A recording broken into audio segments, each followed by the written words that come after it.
Good evening, nurse. I'm Dr. Jonathan Reed, the new surgeon here at the Pembroke. Dr. Swansea has already told us about you, sir.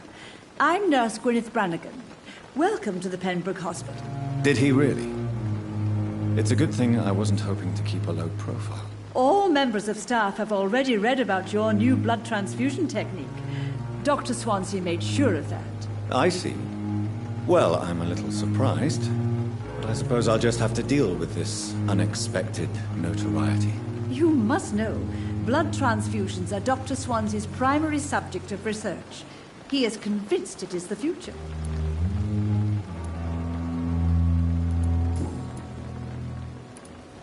I'm not familiar with all the staff yet. Perhaps you could help me. Brilliant professionals, most of them. Dr. Swansea has a gift for recruiting talent. Most of them. Is there a problem I should know about, nurse? It would be inappropriate for me to speak ill of a colleague. Is there anyone that stands out? Well, I have never met someone as dedicated as Dr. Tippett. He should be a standard for us all here. If only he were younger. Why should his age be a problem? I guess it's fair to say he's always pushing himself to the limits. He just doesn't know when to stop and get some rest. Nurse Brannigan, if you do know something, please tell me. Anything you say will be held in confidence. No. I may disagree with some conduct, but in the end, everybody is doing their best.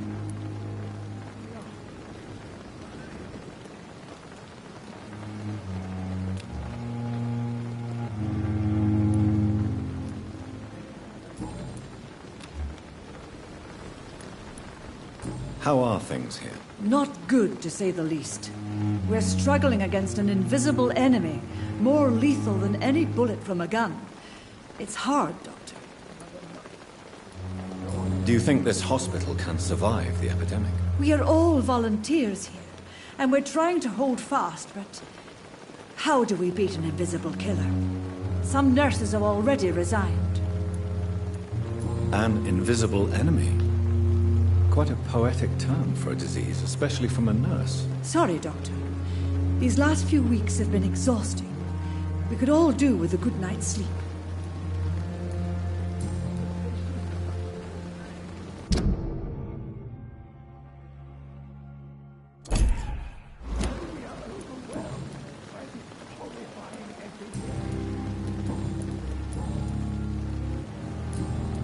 Goodbye, nurse. Call me if you need assistance. Good evening, sir. So it is true. The famous Dr. Reed has joined us. I can't think of any better news during these terrible times. Do we know each other? Actually, yes. We met once before, at the Rockefeller University in New York. Dr. Tippett, yes, I remember. I was assisting Professor Carell in his research about coronary bypasses. He had nothing but praise for you. He was also very confident about your future. And look at you now. Eminent surgeon and blood transfusion specialist.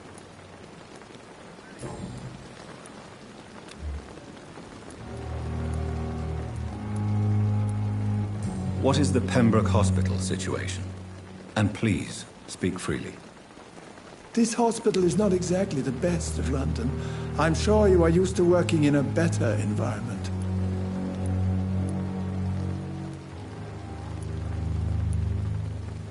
It's more than enough. In any case, the personnel of a hospital are much more important to me than the building. Don't be misled by appearances, Dr. Reed. This hospital does not lack talented people. It just lacks hope. What can you tell me about the staff in the hospital? Some are really good, and others are not so good. But during this troubled period, there is no time for slander. I prefer to focus on the positive character traits. Any opinion about the management? I don't always agree with Dr. Swansea's reserve, but I must admit he does all he can to keep this facility running during this crisis. Ah, yes, the burden of command. I was fed up with this concept while serving as a medical officer. Don't get me wrong. Swansea's a good administrator. I just wish he would get out of his office now and again. Tell me more about cherished people, then. Nurse Brannigan is a pearl. She is the most helpful and dedicated nurse I've ever worked with. A clever and cheerful woman. You really seem to admire her skills. I'll go even further. If she was a man, she would be a damn fine practitioner. You're exhausting yourself, Corcoran. Maybe you should think about preserving your strength. No. We must keep on healing all those poor souls. We are the last rampart before chaos. Once more unto the breach.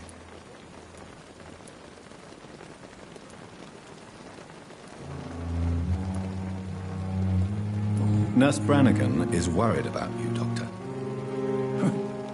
She should not have told you that. I will have a word with her. You don't have to blame her for her honesty. I'm not that kind of man, my dear Jonathan. Actually, Nurse Brannigan's opinion is the only one I may listen to.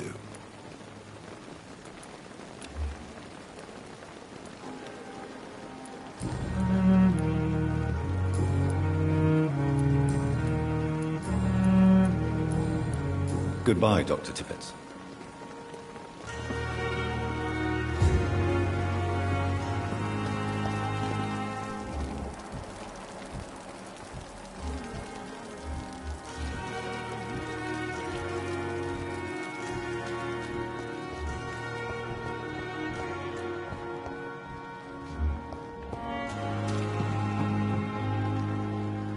Good evening, Nurse Brannigan. Good evening, Doctor.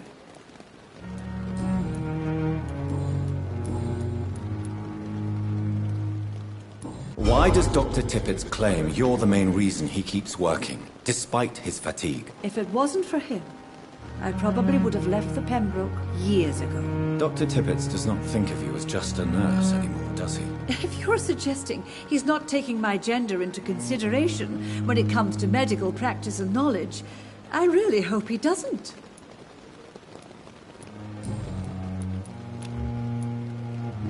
Goodbye, nurse. Call me if you need assistance.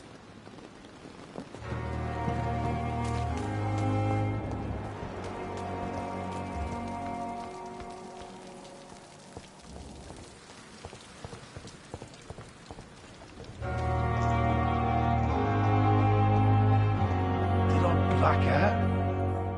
Whoa, I feel giddy.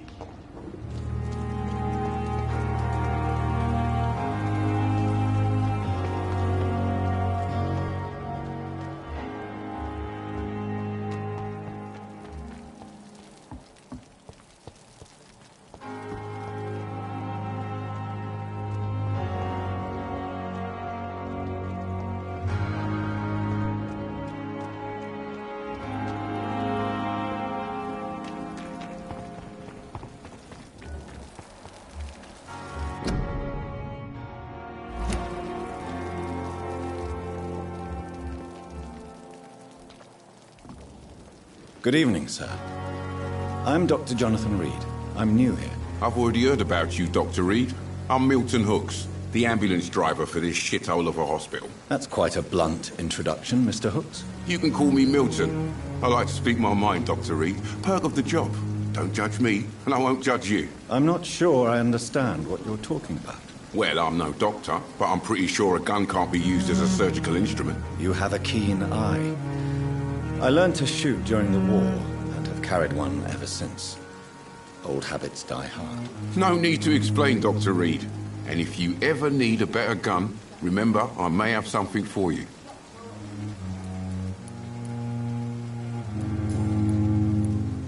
How is the situation around here? You want to hear the situation is all right? It's fucking awful. We lack everything, and it's getting worse every day. So what do you do exactly in this hospital? Apart from smuggling guns, I mean. I've been an ambulance driver since... too long, I guess. I bring sick people here night and day. It's a dirty job, but I get it done. Most of the time. It sounds like things have been a bit rough recently. What's happened? Yesterday I got attacked by the patient I was bringing here. I escaped from the hospital's garden, but I lost my wallet when I was running. You left an infected patient outside the hospital? That's incredibly dangerous. Go there yourself if you want, but be careful, Doctor. I'd rather not bring your dead body back.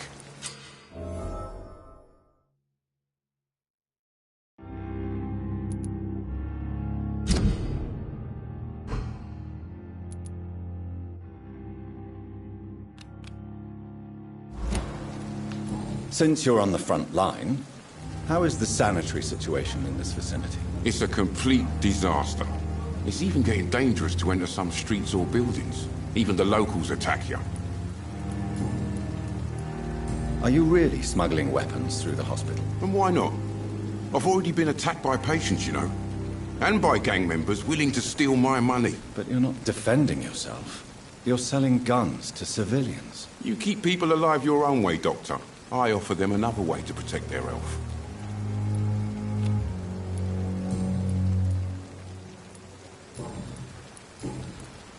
I'd like to see your goods. Wise choice, Dr. Reed.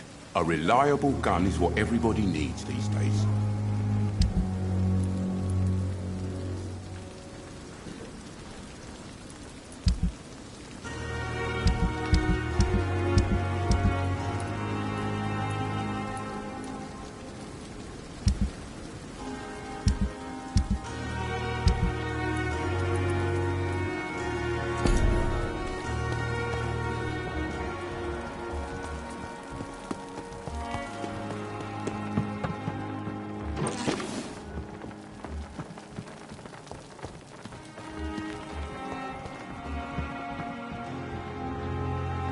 Good evening, Nurse Brannigan. Good evening, Doctor.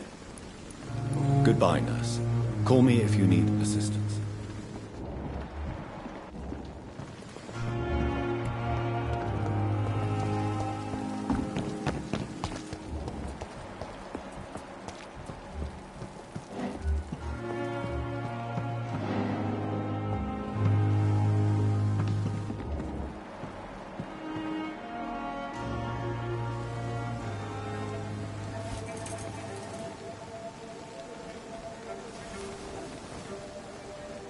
How can I be sure I'll not find your unconscious body in the house again? I promise you, you'll not find my unconscious body. For God's sake, how can you say such a thing? How can you refuse to listen? I tried to warn you for so long. No, I won't let my only son die. You promised me you'll stay alive. Your son lied to you, like the whole world lies to us.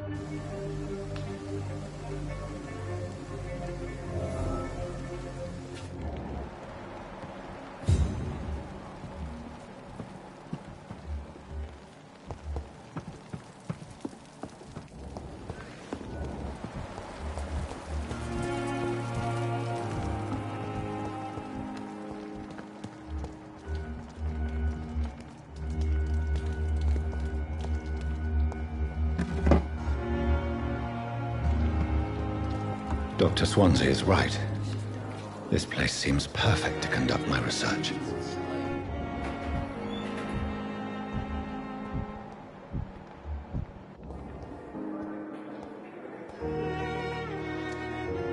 Good evening, miss. I'm Dr. Reed, the new surgeon at the Pembroke Hospital. And who are you? Your name has no meaning to me, mortal. You're nothing but dust blown by the winds of eternity. I beg your pardon? What are you begging for, mortal? My clemency? Well, tonight maybe I'm inclined to mercy. You'll never forget the night you met Thelma Howcroft. You keep calling me mortal. Why is that? And if I'm mortal, what are you? Well, Dr. Reed, if you must know, I'm a vampire. And why do you believe you're a vampire? I don't need to believe anything. It is what I am. It is what I feel within this hollow shell of flesh. Please, describe to me how you feel. What is it like to be a vampire? I can hear my body crumble from the inside as my flesh cracks and fades. I sense the last pulse of postulant blood within my drying veins. I need new blood. I see. Have you ever heard of Cotard syndrome, Miss Howcroft? Never. It's a mental illness discovered by a French neurologist named Jules Cotard. The affected patients are delusional. They believe that they are putrefying, that they are dead, a ghost or a ghoul, or in your case, a vampire. Delusional, you say? Oh, sad and petty mortal. You can't even begin to understand the concept of immortality. And you think it is I who am delusional. I'm assuming you must be a patient here. Am I right, Miss Howcroft? It's only a cover. To hide from my enemies. I can leave whenever I want. As a woman, a spirit, fog, or bat. Who are these enemies you mentioned? Can you describe them? I cannot say for sure. But I sense their eyes on me from nearby. I feel them watching me every time I visit the garden near the morgue. The staff here are not your enemy. They're here to help you, to care for you. I'm not speaking of the doctors in white. I'm speaking of the men and women who hunt me. For I am a vampire! I see. Don't worry. These people will not find you here. I'll personally make sure they leave you alone. Thank you, mortal. But do not interfere with them, for you are no match for those that hunt me.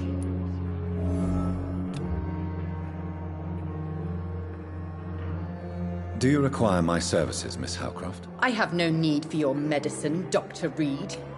Blood is the only drug I need.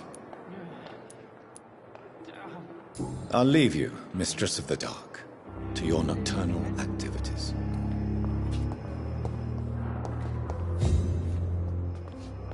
Good evening, sir.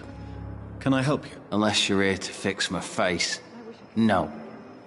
I don't think you can help me. I'm Dr. Reed. I've recently taken the position of head surgeon here.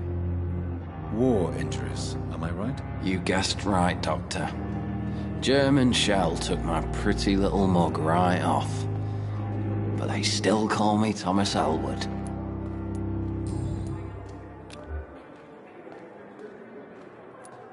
How is your stay with us, Mr. Elwood? Oh, it's bliss.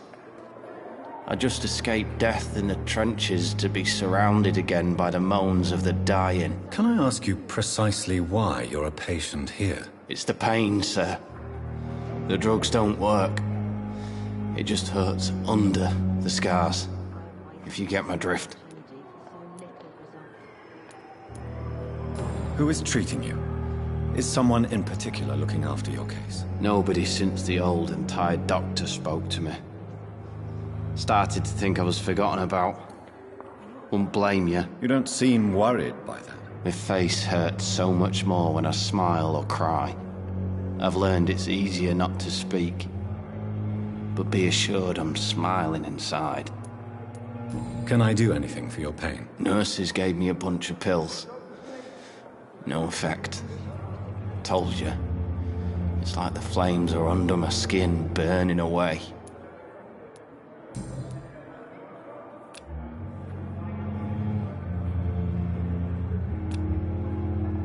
Soldier, do you need assistance? I'm fine. Just do something for this pain, will you? That's all I'm asking. A lot of my own time has lost its effect on me, but the suffering continues.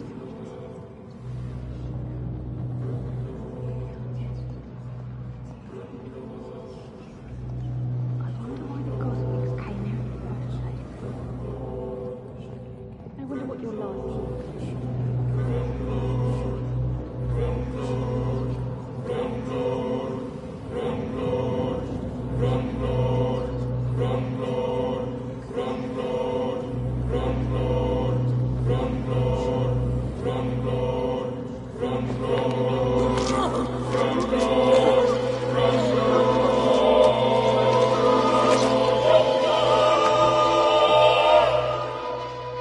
So this is how it ends.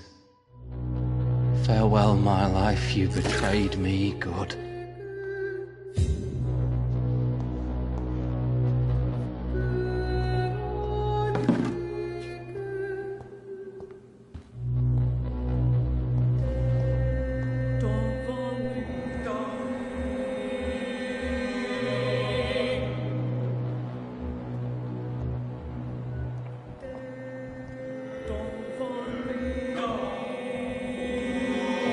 Good evening, nurse. Good evening, Doctor.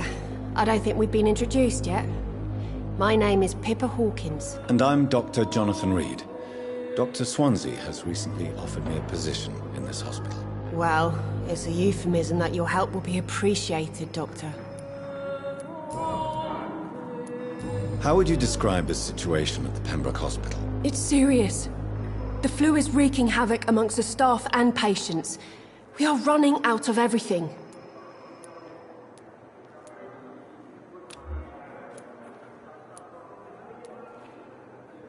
You must get a hold of yourself, nurse. Sorry, I'm exhausted. No one has any idea when this epidemic will be over. Nurse Hawkins, the Spanish flu won't last forever. Even the Black Plague didn't kill everyone. I wish I could believe you. But what if this epidemic was worse? What if in the end, nobody was spared? How long have you been a nurse? Well, long enough to see that the epidemic is winning. And no matter how qualified you are, don't tell me you'll change that. You'd be surprised what dedication can achieve, Nurse Hawkins. In medicine, sometimes we're just a test result away from a miracle. Sorry, Doctor. I don't want to sound bitter, but I'm just too tired to give a pep talk like Nurse Brannigan.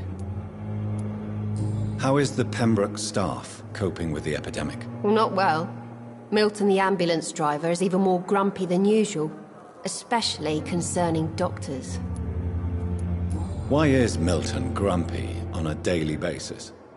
Is it just an act? Milton's not the kind of man who's bothered about a bad reputation, whether he deserved it or not. Why does Milton dislike doctors? I don't know. Just ask him. But be warned, Milton is not the chatty type.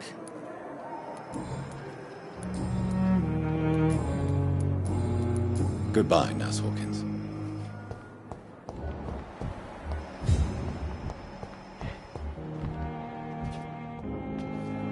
Good evening, Doctor. I believe we're going to be working together. Dr. Reed. Dr. Swansea informed us of your arrival, but I could not dare to believe we'd have such good fortune. Such an honor, sir. Thank you. And you are? I am Thoreau Strickland, Dr. Thoreau Strickland. I'm a great admirer of your work, Dr. Reed. Please, could you tell me something about yourself? I'm a great admirer of your work concerning blood transfusion, Dr. Reed. I run my own experiments. I'm convinced it's the future. I based my technique on my mentor's research. He helped me perfect my method. What is yours? I'd rather not talk about it. For now, it's just theories and first approach.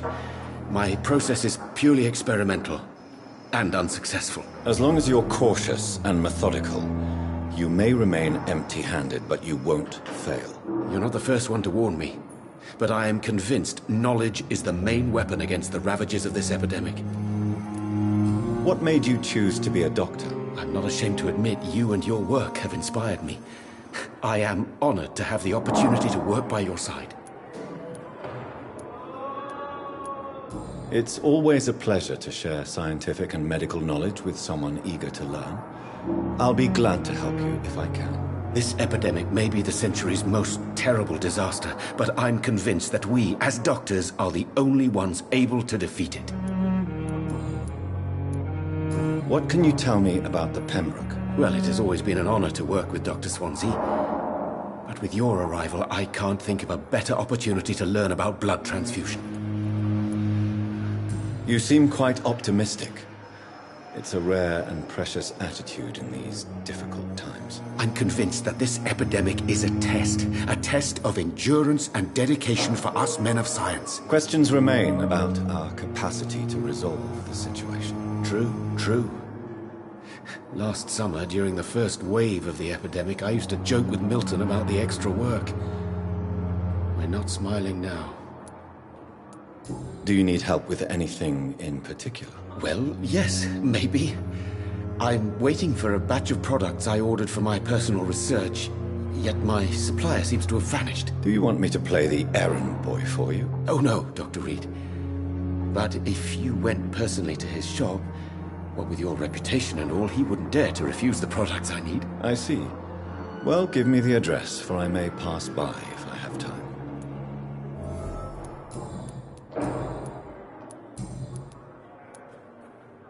Tell me more about your willingness to experiment with new medical techniques. Harvey Fiddick is a patient suffering from a severe injury that could cripple him if not treated correctly. I'm convinced your blood transfusion technique could help him. What is it you really want? To save him, or to prove your point? Fair question. I want nothing but to save my patient, Dr. Reed.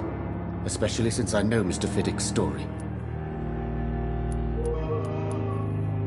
Tell me Mr. Fiddick's story. Our first diagnosis was compromised because Mr. Fiddick lied to us about the real origin of his injury. He first claimed it was an accident. But why would he hide such crucial information from us? Because he is a proud father, ashamed of putting his children at risk because of his own negligence. This personal involvement could also appear to be a lack of impartiality. You must know that a good surgeon must remain neutral. I agree. But that does not excuse Dr. Ackroyd's behavior, a man who did not even take time to converse with his patient. Do you think keeping his distance was a mistake? All I know is that I'm taking care of human beings, with desires, hopes and fears. Not some biological machine comprised of blood, bones and flesh.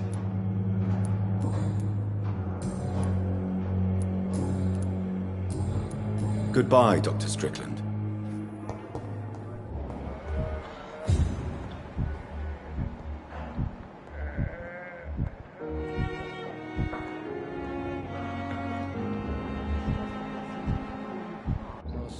But in the circumstances, I'm willing to give you the benefit of the doubt. Good evening, Dr. Strickland. And good evening to you, Dr. Reed. Can I be of any help? Do you need my medical attention, dear colleague? You don't have to worry about me, Dr. Reed. I am here to assist you, not to be a burden. Goodbye, Dr. Strickland.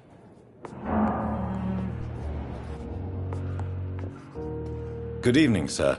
I'm Dr. Reed. I believe we're going to be colleagues. Reed? Yes, I've been informed about your arrival. I'm Waverly Ackroyd.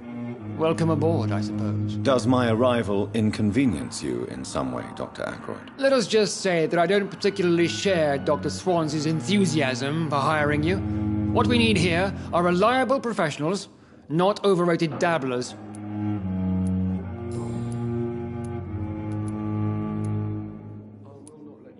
If you have a problem with me, Dr. Ackroyd, please feel free to tell me. Dr. Swansea has imposed your presence on this hospital without asking anyone's advice. The benefit of his position. But I don't agree with it. I know we've never met before, but I believe this hospital could use all the help it can get. You will agree with that, I'm sure. Oh, but I have heard about you, Dr. Reed.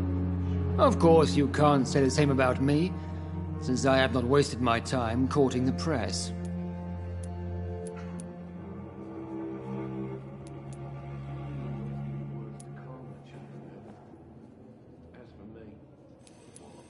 There is no need for such animosity between us. Don't you think the epidemic is already enough to deal with? That is one point we could agree on. And that is precisely why I want to be sure that you will be of help to this hospital, instead of a burden.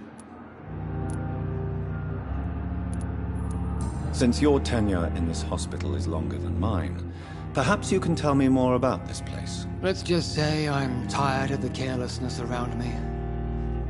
I have always respected the skills of Dr. Swansea, but over time his enthusiasm has become displaced. Carelessness? Exactly what are you talking about? We're here to save lives. The people who trust us are not volunteering for experimentation. They're here to be healed. I don't intend to run any radical experiments, Doctor. Even if I, as any good practitioner should, express an interest in pushing the boundaries of medical research. Modern medical methods were created through audacity and ego. But there are rules in our line of work, and they're here to protect our patients.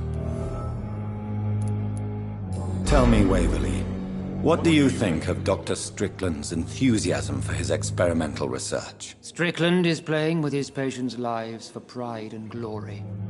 Now that, sir, is unethical. Are you thinking about something in particular? Harvey Fiddick needs delicate surgery. I believe we should stick to the usual procedure, but my young colleague obviously disagrees.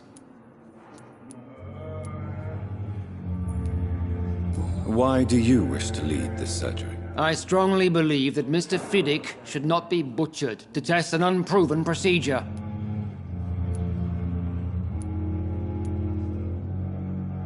Other people may say that's too conservative a point of view. Conservative? And what are you going to say to Mr. Fiddick if he loses his arm because of the operation? Because that's what's going to happen if the surgery is a failure. And are you not afraid that your rivalry with Strickland may be blinding you? Rivalry? I guess you could call it that. But I will never be childish enough to let my personal feelings affect my judgment.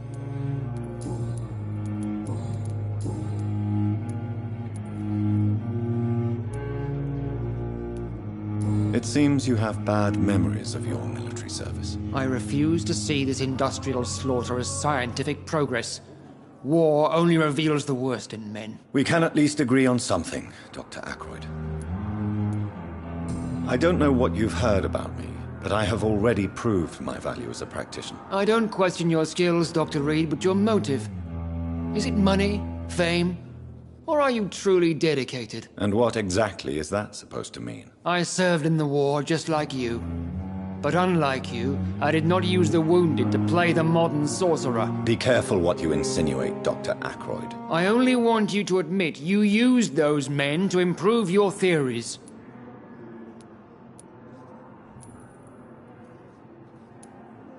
This is ridiculous. My blood transfusion technique saved many lives, and you know it. You see? That is exactly what I hate about people like you. You avoid this kind of accusation instead of facing reality. I don't know what you've heard about me, but I have already proved my value as a practitioner. I don't question your skills, Dr. Reed, but your motive. Is it money, fame, or are you truly dedicated? And what exactly is that supposed to mean? I served in the war just like you. But unlike you, I did not use the wounded to play the modern sorcerer. Be careful what you insinuate, Dr. Ackroyd. I only want you to admit you used those men to improve your theories. This is ridiculous. My blood transfusion technique saved many lives, and you know it. You see? That is exactly what I hate about people like you. You avoid this kind of accusation instead of facing reality. Thank you for your time. We'll talk later.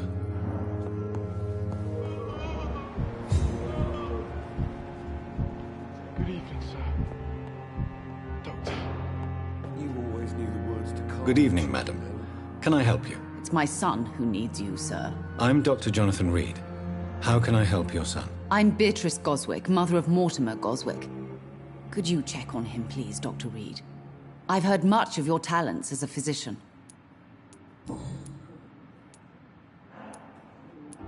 What can you tell me about yourself, Mrs. Goswick? Not much to say.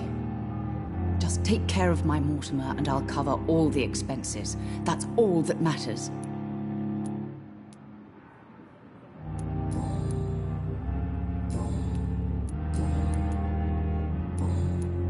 Goodbye, Mrs. Goswick.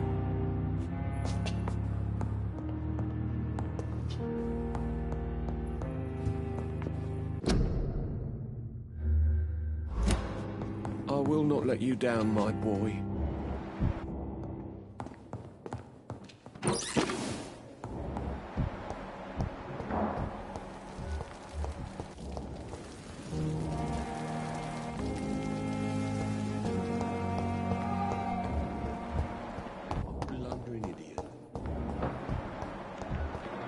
Thelma Howcroft said she was being watched by vampire hunters.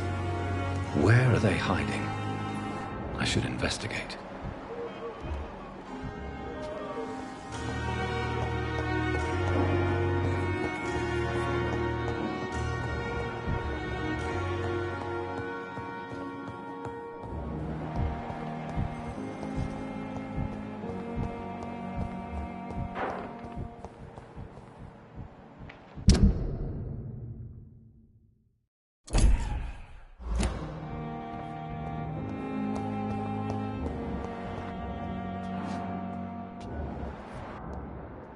Good evening, Mr. Hampton. How do you feel? Dr. Reed, is it? Oh, sir, I must apologize for my behavior. What do you mean? I was not myself in the factory.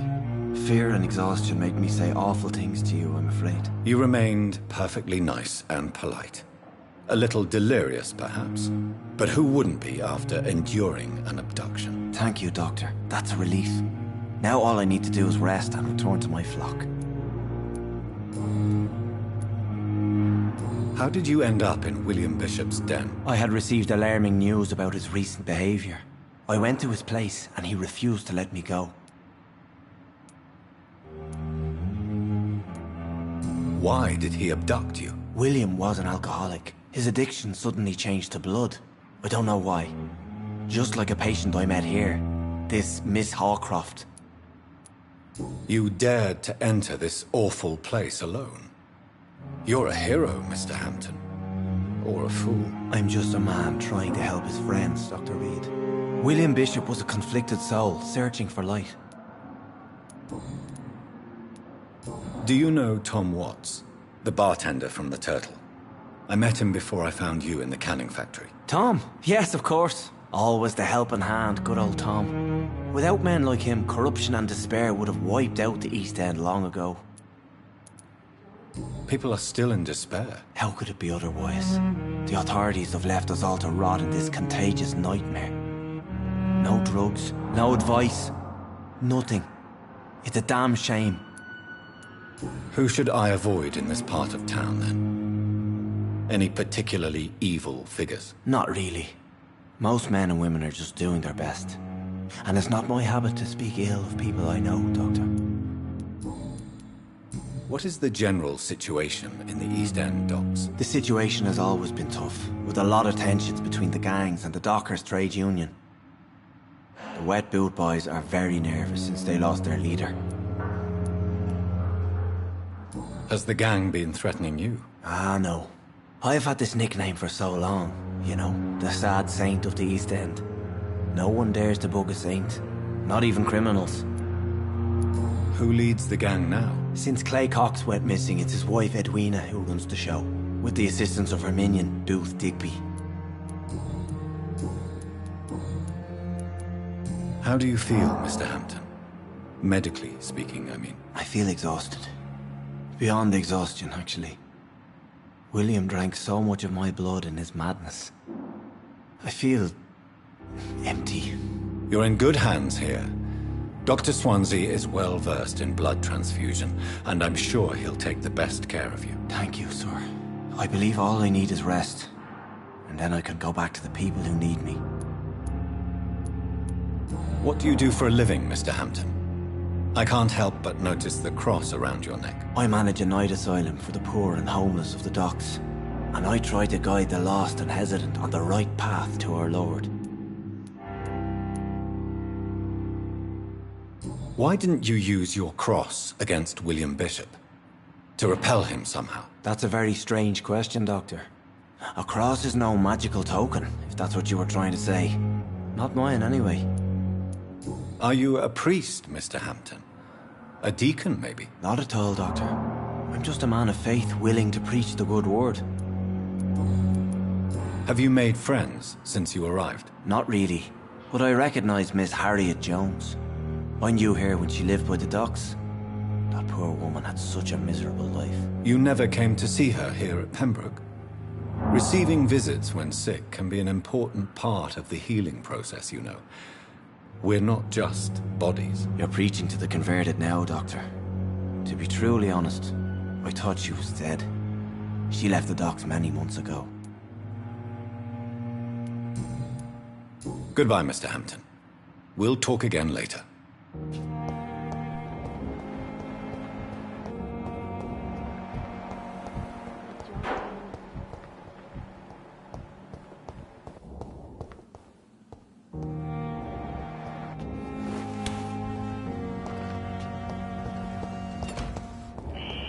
Scowl voices in the garden. I should investigate. If they were to find somebody.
So, Mr. Hooks and Nurse Hawkins are an item.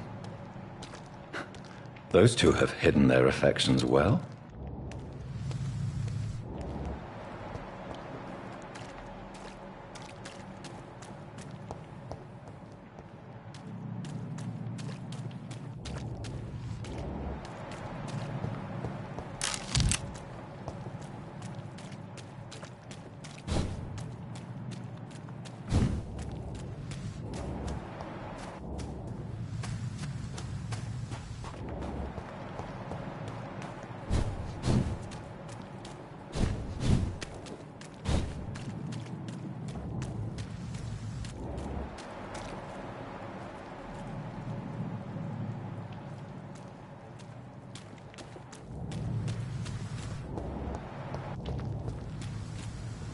It's locked.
Good evening, Milton. Good evening, Doctor. Still trying to save lives?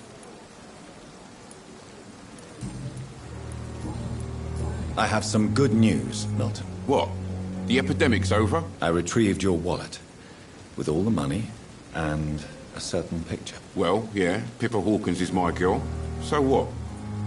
Is it the difference of skin colour that bothers you? Not at all, Milton. Good. Please, take this money anyway. To remind you to keep your mouth shut. Not everybody is as broad-minded as you, Dr. Reed. Do you need any medical help, Milton? I'm fine, Doc. Physically, at least. But I would give everything to be in a better place right now.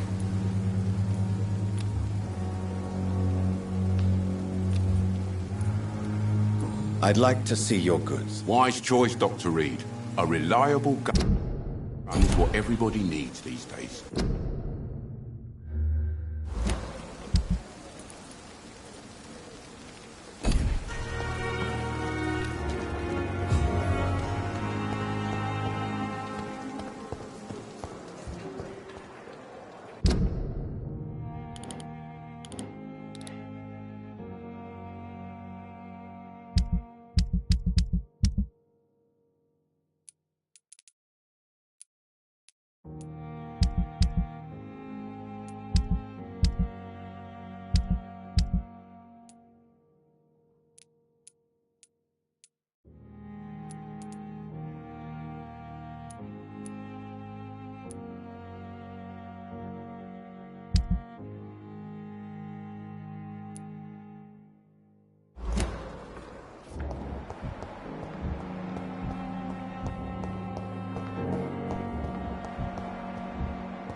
Good evening.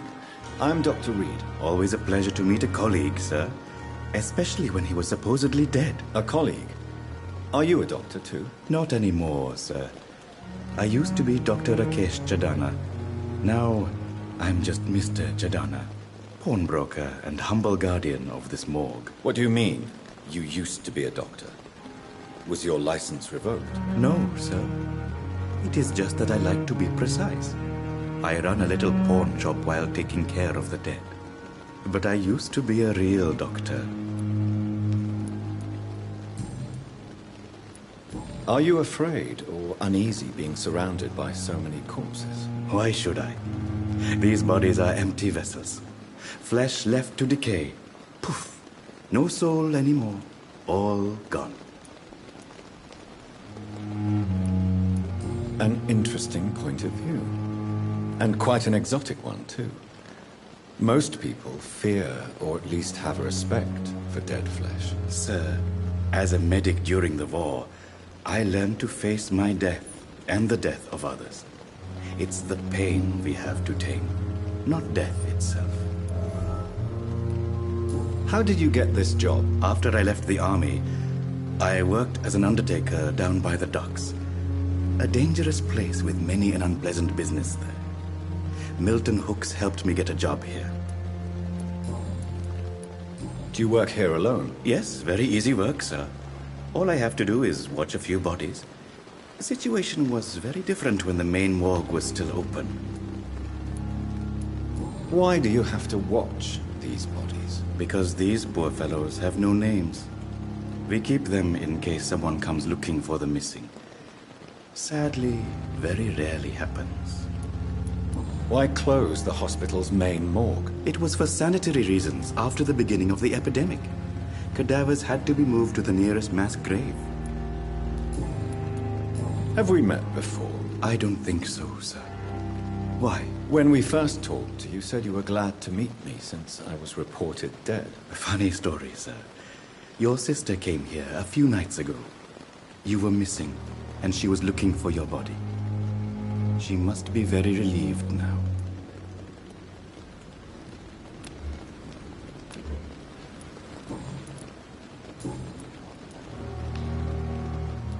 Since you're not afraid of dying, do you believe in life after death, Rakesh? No. I believe we must do all the good we can while alive. For our time is short, and the obstacles are endless. Do you think you would enjoy immortality as a concept? I don't think so. Don't mistake me. I love life, and I'd like to live a long life. But everything has to decay, sir. Even goodwill. Do you really believe goodwill cannot last? As I said, sir, everything decays. If I was to never die, goodness, I would be bored or worse. And I like to be helpful, sir. Quite depressing, wouldn't you say? Yes, but the good news is we'll all die before losing our humanity, sir. So you're ready to die? No, I am not. I don't fear death, for I won't see it. What troubles me is the pain my death will inflict to those I know. You're a wise man, Mr. Chadana. No, Dr. Reed. I am a foolish man. But I like to think otherwise. A pawnbroker? I expect you get all types of people here. Yes, sir. All kind of people. For I sell all kind of goods. Who comes here to trade with you? It's very unhygienic, even unsafe. Diseases can spread. For the customers, for the hospital. I'm very cautious, sir. I've been a doctor, remember? And all my clients are good people. In fact, I think I only know good people. What kind of goods? With the quarantine, it's not always easy to buy things. So I trade, I exchange. Some people sell, some others buy. I like to help. Please show me what you have to sell. Of course. It's just trinkets and curios, really. But I'm sure they can be useful.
This must be the place. It's definitely away from prying eyes. Relegated to the shadows. A kingdom of my own. At least I won't be sleeping in a coffin.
William Bishop's blood is much more unstable than human blood and shows extensive mutation.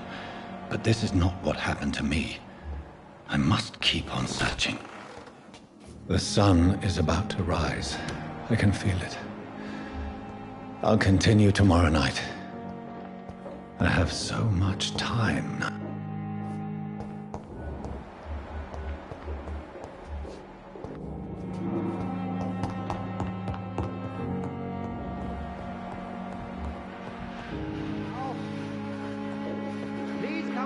later. I'm busy right now. Not now. Please come back later.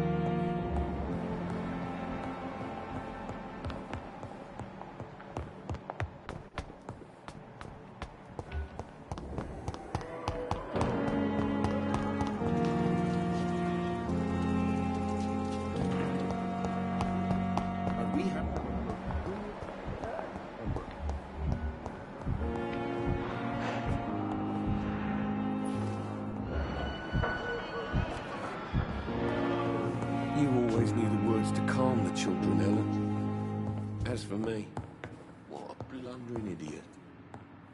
Good evening, Doctor. How is my son doing?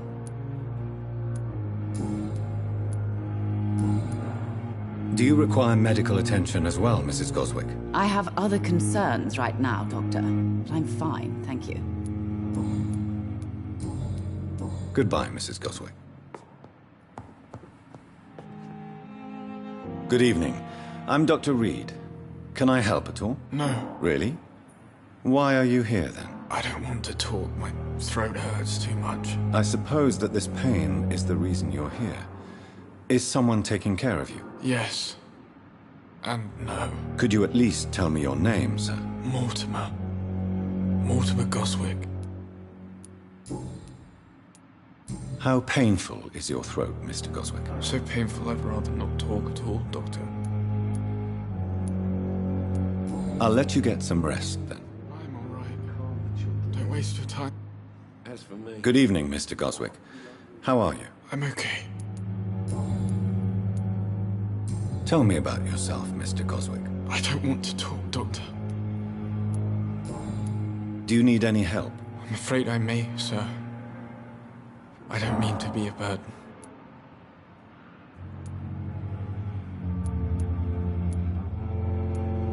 I will see you later.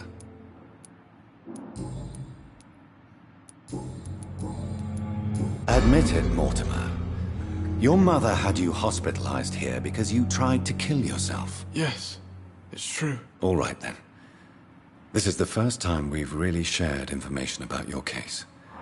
Shall we call this progress? Call it what you want, Dr. Reed. You can trust me. I won't report you to the authorities. My one and only concern is your health. I guess I should thank you, then. Can I help you in any way, Mr. Goswick? I wrote a letter for my mother. She was supposed to read it after my death. But I suppose she doesn't have to read it now. I see. And is this letter still near the place where you tried to take your own life? Yes. And I don't want anyone reading my last words. I mean, I'm still here. If you bring me back that letter, then perhaps we'll talk.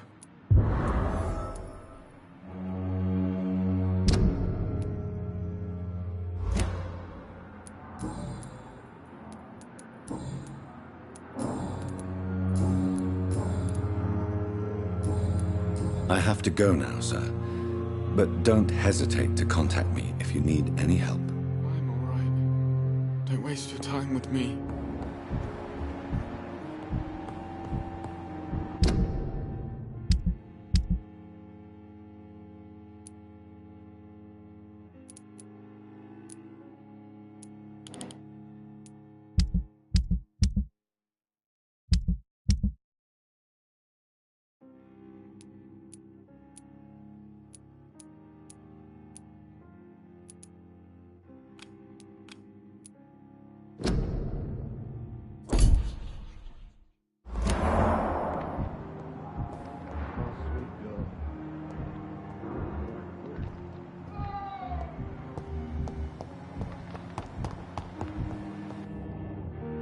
Good evening, sir. I'm Dr. Reed. May I help you? I don't know if a third opinion is needed. Your colleagues are already arguing about my condition. I see. Would you mind telling me more about your situation? I'm Harvey Fiddick. All I want is to get me bloody arm fixed properly.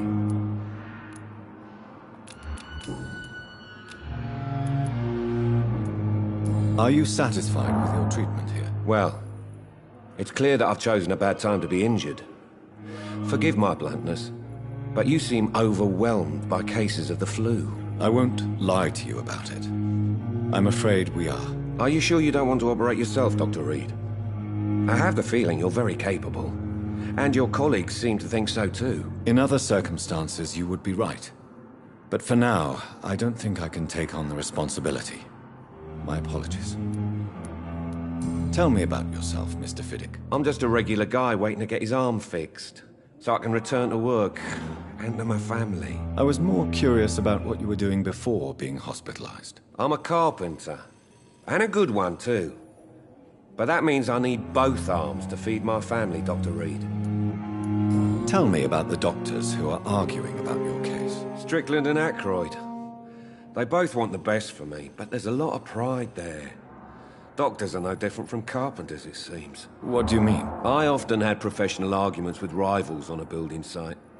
Difference is, I disagreed about wooden nails, not flesh and bones. Tell me about your injury, Harvey. Why do you feel so guilty about it? My wife died because of me. And now I may lose everything because I've been careless enough to hurt myself. What an arsehole. How could your job be responsible for your wife's death? I was working a double. She went out to bring me a hot meal and got caught in a German bomb raid. You can't hold yourself responsible for your injury, Mr. Fiddick. Unless you tried to hurt yourself. Of course I didn't hurt myself. But I can't work until my arm is fixed. My children need to eat, Doctor. Tell me more about the death of your wife, Harvey. 1915. I was in the army. Building workshops for the Royal Flying Corps. Helen was happy I wasn't sent to the front. What happened? The Germans sent Zeppelins to bomb the construction site, but they missed their target. My wife was bringing my dinner when the bombs fell.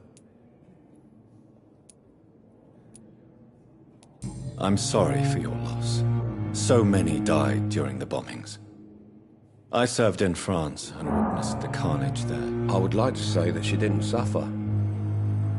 Truth is, I have no idea. I just know that I'm all that me kids have. Poor little bleeders. How are your children after losing their mother? They were smaller then. The only good thing about this is my Helen didn't bring them with her that night. Is there anything else that's bothering you? Can I help in any way? I'm all right. Considering the state of this place, I should consider myself lucky, I guess. Goodbye for now, Mr. Fiddick. I'll see you later. You always knew the words to calm the children, Helen. As for me...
In this letter, Mortimer Goswick does nothing to hide his desire to die.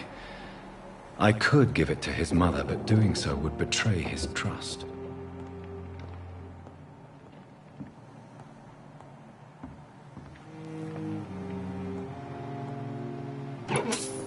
It's locked. It's locked.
Good evening, Mr. Goswick. How are you? I'm okay. I have retrieved your letter, Mr. Goswick. I can assure you that nobody read it but me. Thank you. This is for you, then. For your help. And for your silence. I think you should talk to your mother. It would be good for both of you. Thank you, Dr. Reed. I'll think about it. Now, please, let me be. I'm willing to give you the benefit of the doubt.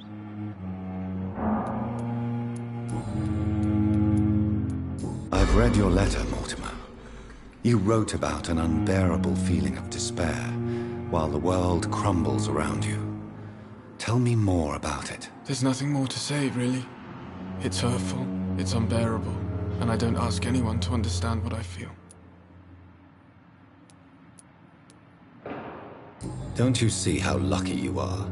You're rich, you're in good health, and you have a loving mother. You're simply drowning in self-pity. Leave me alone then, Doctor, and let me drown myself.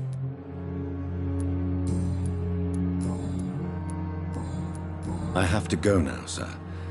But don't hesitate to contact me if you need any help. I'm all right. Don't waste your time with me. Good evening, Doctor. How is my son doing?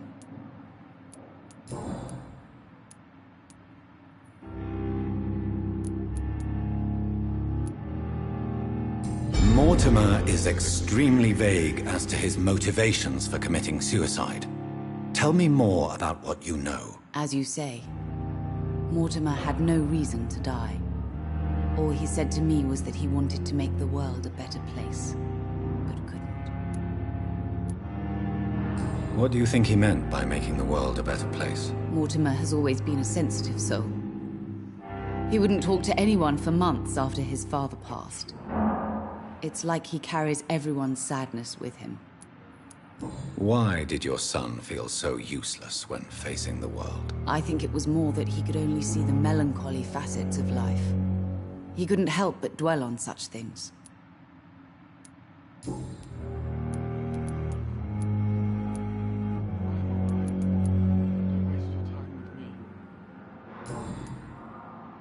Goodbye, Mrs. Goswick. Good evening, Doctor. How is my son doing? Do you require medical attention as well, Mrs. Goswick? I have other concerns right now, Doctor. But I'm fine, thank you. Goodbye, Mrs. Goswick. This hospital seems to be falling apart. My sweet girl. But in the circumstances,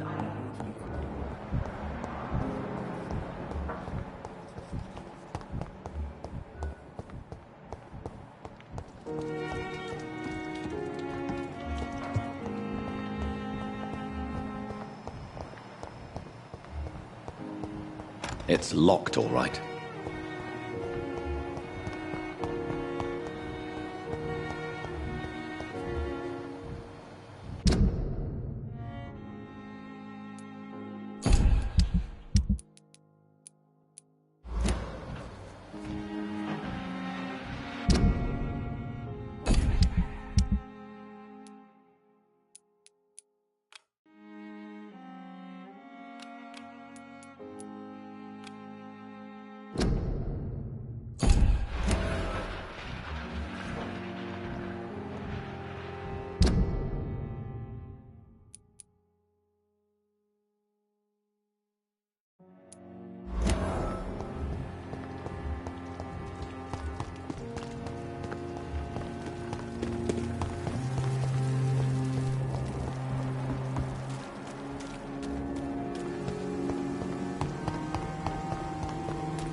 It's locked, all right.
Look lively! It's all right!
See them fancy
What is that?